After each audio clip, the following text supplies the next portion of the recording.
You know, I used to work the late shift at the city library, so catching the last bus home was pretty much routine for me.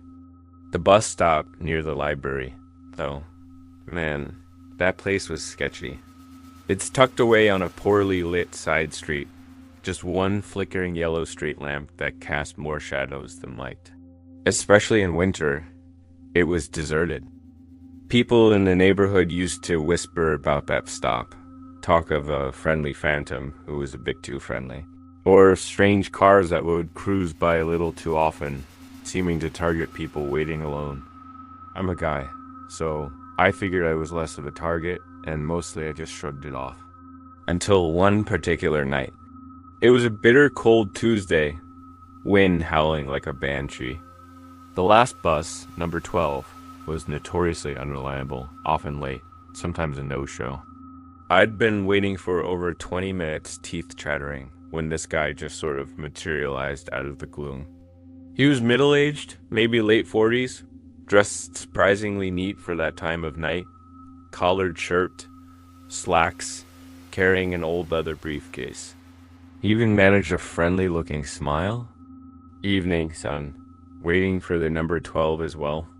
He asked, his voice smooth, educated.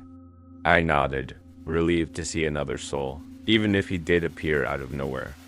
"Yeah, but it's taking its sweet time tonight." "Ah, the last bus." "She's a fickle mistress," he said with a chuckle. "Tell you what, I'm heading in that general direction myself. If you don't mind an old fella's company, I'd be happy to give you a lift. Save you freezing out here." He gestured vaguely with his briefcase towards a dark-colored sedan parked a little way down the street. Its engine quietly idling, headlights dimmed. I couldn't quite make out if anyone else was in it. And now that I looked closer, the front license plate seemed obscured. Or maybe just really dirty. Honestly, for a second, I was tempted. It was freezing, and the thought of a warm car was appealing. But then that little alarm bell went off in my head. The one that chimes in with all those stranger danger warnings you get as a kid, amplified by those creepy whispers I've heard about this specific bus stop. "No, thanks. I appreciate the offer," I said, trying to sound polite, but firm. "I'm good waiting for the bus." He kept smiling that same smile, but now it didn't quite reach his eyes. They seemed a bit too fixed, a bit too bright. "Oh, come on now, no need to be shy. The bus is a gamble this late. Might not even show. My car's warm and I'm heading right past your neighborhood, I'm sure." He took a step closer and the briefcase brushed against my arm. "Besides," he added, his voice dropping a little conspiratorially, "it's not really safe for a young man like yourself to be waiting out here alone at this hour, is it?" The words were supposedly concerned, but the way he said them, the way he was subtly encroaching on my space, it felt coercive, predatory. I took a step back. "I'll be fine, really. My place isn't too far from the main route. I can walk if I have to." A lie. My apartment was miles away. Walking in this cold.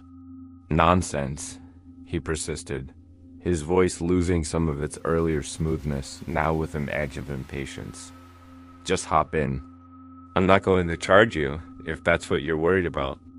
He glanced quickly towards the idling car again. This time, I was almost certain I saw another silhouette in the passenger seat, just a dark shape, unmoving. My heart started to thump a little harder. That not right feeling was screaming now. "No, really, I couldn't impose," I said, my voice a bit shakier than I wanted. I deliberately looked up the street, desperately hoping to see the headlights of the number 12. And then, like a miracle, like an answer to a prayer I didn't even know I was making, there they were. The blessed, beautiful, bright yellow headlights of the bus, lumbering around the far corner. I've never been so happy to see public transportation in my life. I let out a sigh of relief that was probably audible. "Ah, there's my bus now." One exclaimed, maybe a little too enthusiastically. Thanks again for the offer, though. I didn't wait for his reaction. I practically sprinted to the curb, waving my arm like a lunatic. He stood frozen for a second, the smile completely gone from his face now. His eyes in the dim streetlight looked dark, flat, and something else. Was it anger? Disappointment? He shot another quick, unreadable glance towards his car. That car, instead of just driving off or waiting for him, started to slowly roll forward, keeping pace with the bus as it pulled up to the stop. I scrambled onto the bus, not daring to look back directly, my heart still racing. As the bus pulled away, I risked a glance out the grimy window. The dark sedan was still there, following us for a block or two, a silent, ominous shadow, before it abruptly turned off into a dark side street and disappeared. The next day, I told my roommates about it. Mark just laughed. Dude, you're so paranoid. Guy was probably just being nice, offering a ride on a cold night. You watch too many movies about bad guys? Sarah nodded. Yeah, maybe he was a bit pushy, but some older people are just like that, overly friendly. And a dirty license plate doesn't mean anything. Even when I described his persistence, the other figure in the car, the way it followed the bus, they just shrugged it off. You were tired. It was dark. You probably imagined half of it, Mark concluded. I didn't know what else to say. Maybe they were right. Maybe he was just a genuinely kind, if socially awkward, man. Maybe the car was just a coincidence. But that feeling in my gut, that cold dread when he got too close, the look in his eyes when I refused, and that car silently pacing the bus. Those things felt very real. I can't shake the conviction that I dodged something truly awful that night. Those stories about the creepy bus stop and the helpful strangers, they don't feel like just stories to me anymore. And you can bet I never waited for the last bus at that stop again. I'd rather walk 5 miles in the snow. Call me paranoid, but I trust my instincts now, especially when they're screaming that loud.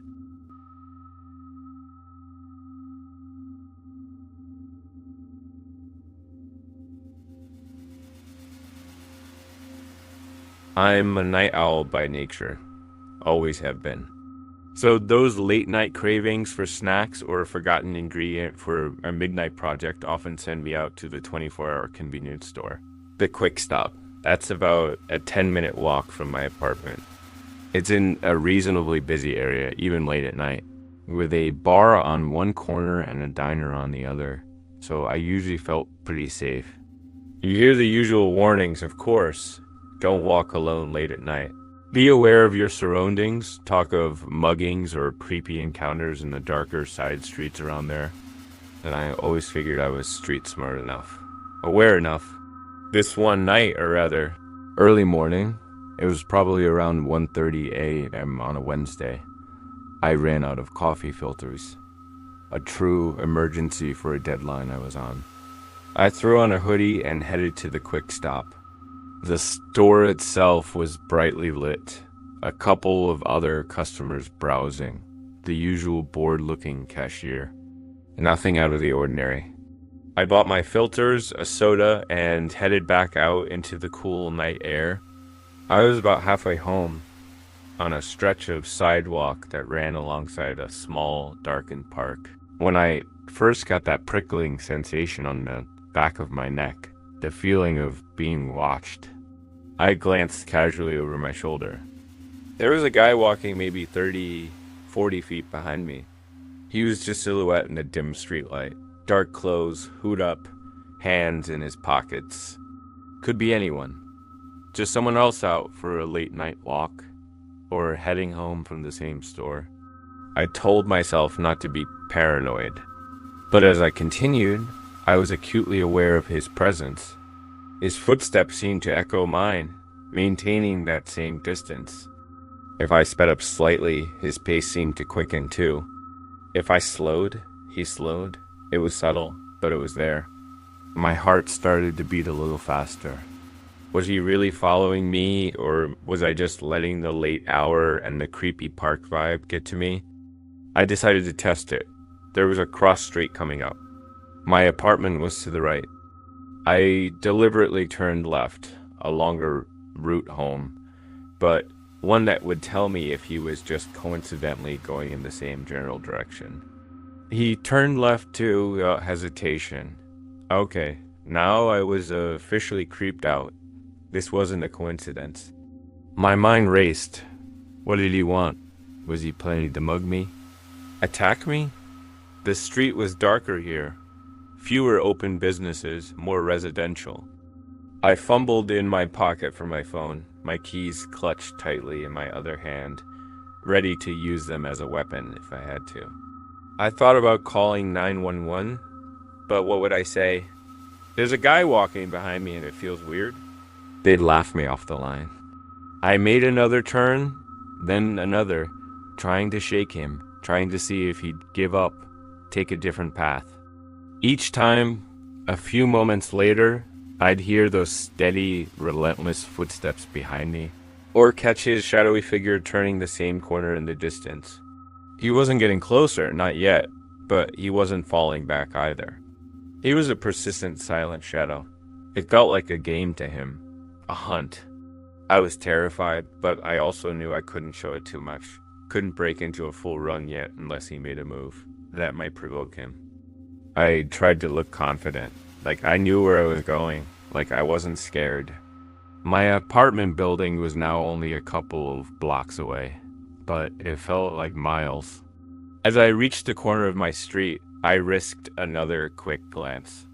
He was still there, a little closer now, maybe 20 feet back. The street light on my corner illuminated him a bit more. I still couldn't see his face clearly under the hood, but he was definitely focused on me. I practically sprinted the last few yards to my building's entrance, fumbling with my keys, my hands shaking so badly it took me 2 tries to get the lock open. I slipped inside, slammed the heavy door shut, and leaned against it, gasping for breath, my heart pounding like a drum. I immediately ran to my front window, the one that overlooked the street, and peered out through a crack in the blinds. And there he was. He hadn't tried to follow me into the building. He just walked slowly past my apartment on the other side of the street. He paused directly opposite my window, and for a long, chilling moment, he just stood there, looking up right at my window, as if he knew I was watching. I couldn't see his eyes, but I felt his gaze. Then he gave a tiny, almost imperceptible nod, turned, and calmly walked away, disappearing into the darkness down the street. I stayed by the window for a long time, shaking, until I was sure he was gone. I didn't sleep much that night. Every creak of the old building, every distant siren, made me jump. The next day, I told my roommate, Alex, about it. He's a pretty pragmatic guy. He listened patiently, then said, "Sounds creepy, for sure. But are you positive he was following you? Maybe he just lived in the same direction, or was going to one of those late night places near your building, and him looking at your window could have just been a coincidence. Maybe he heard your blinds move." He tried to be reassuring. He didn't actually do anything to you, right? Didn't threaten you, didn't try to grab you. And that was the thing. He hadn't done anything overt. He hadn't broken any laws, and not technically. If I'd called the cops while he was following me, they probably would have said the same thing. He's just walking. There was no proof of malicious intent, just my gut feeling, my terror. No one else I told really got it either. "Oh, that's just city life at night," one friend said. "You gotta be tough." Another suggested I was probably just tired and jumpy from the caffeine. It was incredibly frustrating. I knew I'd been followed. I knew that man's presence was a threat, a silent, calculated one. The way he mirrored my movements, the way he stood outside my window, that wasn't random. That was the behavior of someone who stalks, someone testing boundaries, someone perhaps planning something more.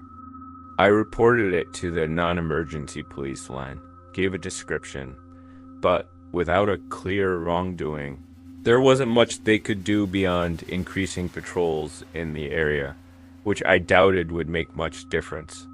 I started taking taxis home if I had to be out late, even from the quick stop. I became hyper aware of everyone around me. That incident, as mild as it might have seemed to others, fundamentally changed my sense of safety in my own neighborhood. It was a stark reminder that this story is about being followed, about predators who hunt in the anonymity of the city night, aren't just tailies to scare kids.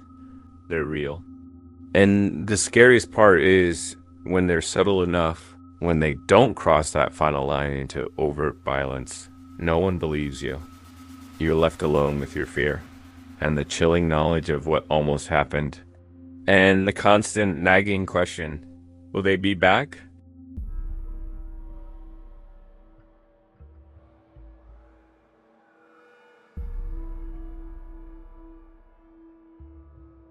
This happened back when I was in college, maybe my sophomore year.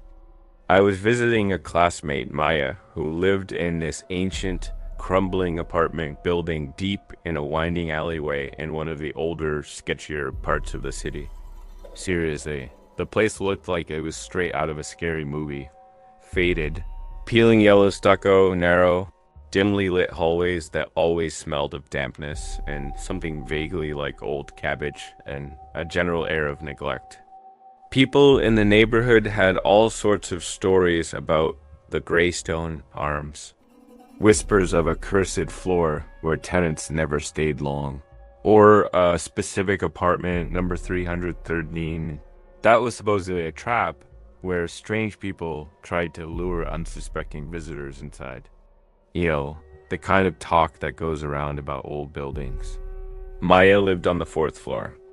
I got into the elevator, one of those ancient, rickety, Teague-style ones that groaned and shuddered like it was about to give up the ghost any second. The light inside was a single, flickering bare bulb that cast more shadows than illumination. I'd pressed the button for floor 4. The elevator lurched upwards, its cables creaking ominously, the whole thing swaying slightly. But instead of stopping at 4, it juddered to a halt at floor 3, the doors groaning open with a reluctant screech. I peered out, thinking maybe I'd hit the wrong button in the dim light. The hallway on the 3rd floor was even darker and more oppressive than the lobby. Only a few faint slivers of light escaped from under some of the closed doors. There wasn't a soul in sight, dead silent.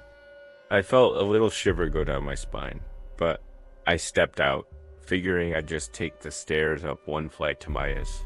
It felt safer than getting back in that death trap of an elevator.